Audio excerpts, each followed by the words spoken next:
Kita semua tahu perang yang berlangsung panjang akan merugikan semua pihak, baik yang berperang maupun negara tetangganya. Bahkan kalau negara yang berperang adalah negara penghasil atau negara produsen, akan berpengaruh ke seluruh dunia efeknya. Dalam perang di Ukraina kali ini, Rusia adalah negara besar, negara superpower. Ketika Amerika melakukan sanksi ekonomi, ternyata dalam waktu beberapa minggu setelah dilaksanakan, bukan Rusia yang tertekan secara ekonomi, ternyata malah pengusaha Amerika banyak yang merugi. Donald Trump, musuh politik Partai Demokrat dan Biden di tahun 2024 nanti, di mana dia akan menjajal sekali lagi dirinya untuk menjadi kandidat dari Partai Republik, ketawa terbahak-bahak meledek Biden dengan kebijakan melakukan sanksi ekonomi terhadap Rusia tersebut. Dan benar, saat ini berbalik merugikan pengusaha Amerika. Mengapa? Karena Starbucks yang berjumlah 1.200 gerai harus angkat kaki dari Rusia. Namun, kafenya masih berjalan dikelola oleh pihak Rusia, tinggal ganti nama dari Starbucks menjadi Starbucks. Begitu juga KFC harus hengkang dari Rusia,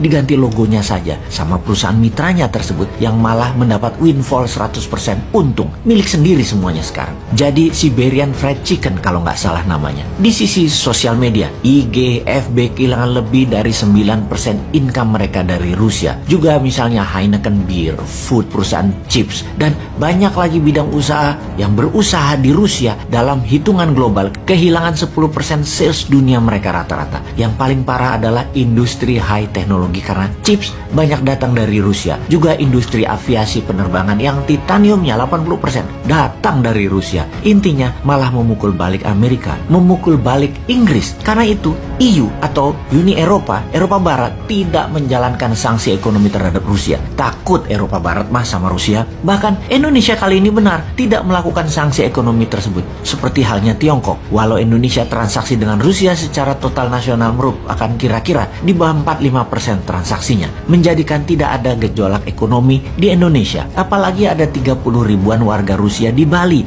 yang diperkirakan dalam 6 bulan ke depan akan menambah menjadi 50 ribu orang warga. Ini sisi positif. Mereka itu bawa uang dan bawa keterampilannya ke Indonesia. Sekarang kita bahas apa yang media barat lakukan terhadap Rusia yang digiring dengan citra negatif. Namun seperti halnya rakyat Indonesia, sudah pada pintar semua warga dunia, tidak terlalu pengaruh terhadap berita mainstream barat yang berisi propaganda sisi barat, di mana media Indonesia yang besar-besar adalah perpanjangan tangan media barat. Sekarang rakyat dunia juga seperti Indonesia, makin pintar. Media barat mengatakan dalam 1 bulan lagi Rusia akan bangkrut karena biaya perang 30 billion dolar per harinya atau 45 triliun rupiah per harinya akan membuat bangkrut Rusia. Kita buktikan dari fakta lapangan di awal bulan Februari dalam peta satelit tepat sebelum penyerangan. Diperkirakan ada 190.000 tentara, 1.800 tank, 2.700 kendaraan logistik seperti truk tangki, truk pangan, dan berbagai amunisi terdata di lapangan. Ketika kemarin di akhir bulan Maret, foto satelit wilayah yang sama di perbatasan Rusia-Ukraina tersebut terdapat kamp tenda yang masih berpenghuni. Sekitar 30 ribuan tentara. Kendaraan tank lapis baja ada sekitar 800-an. Truk logistik ada sekitar 1000-an. Hal ini mengejutkan pengamat militer dunia. Diperkirakan ternyata Rusia hanya mendeploy dan menggunakan 60% pasukannya masuk ke Ukraina. Bisa dibayangkan, ternyata Rusia hanya menggunakan 16% kekuatan pasukannya ke Ukraina dari 1,2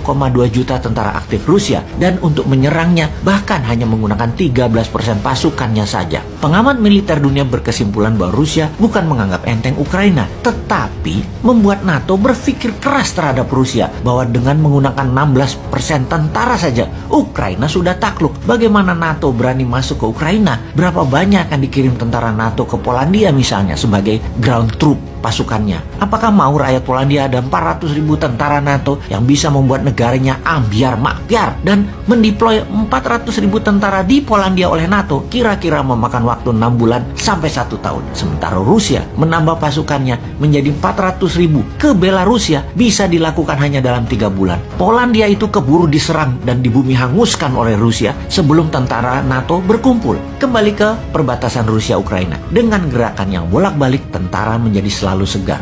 serangan tidak boros, hanya roket untuk membumi hanguskan bangunan militer, bunker amunisi Ukraina, juga cadangan makanan, serta tekanan psikologis ke warga sipil dengan ditembaknya ke bangunan-bangunan sipil. Ternyata diperkirakan biaya perang Rusia hanya 3 billion dolar per harinya, alias 4 triliunan rupiah per harinya. Ini juga mengapa pesawat tempur udara Rusia hanya sesekali dipakai, itu pun yang hypersonic, yang di atas supersonik tentunya, terbang bisa sampai 3-4 kali kecepatan suara. Juga armada laut, sebagian saja di Laut Hitam dan Laut Baltik yang dioperasikan, karena memang biaya operasi pesawat dan armada laut itu mahal. Perang darat, infanteri, sniper, logistik darat, semua perangnya itu biayanya lebih murah. Dan juga kita semua tahu, setiap kenaikan 10 dolar per barelnya, Rusia itu untung 1 billion dolar per harinya dari bisnis minyak. Alias kalau harga minyak mentah 106 dolar hari ini naik ke 116, Rusia untung 1 billion dolar per harinya. Jadi kalau memang perlu biaya maksimum lagi, ya tinggal geret aja ke 136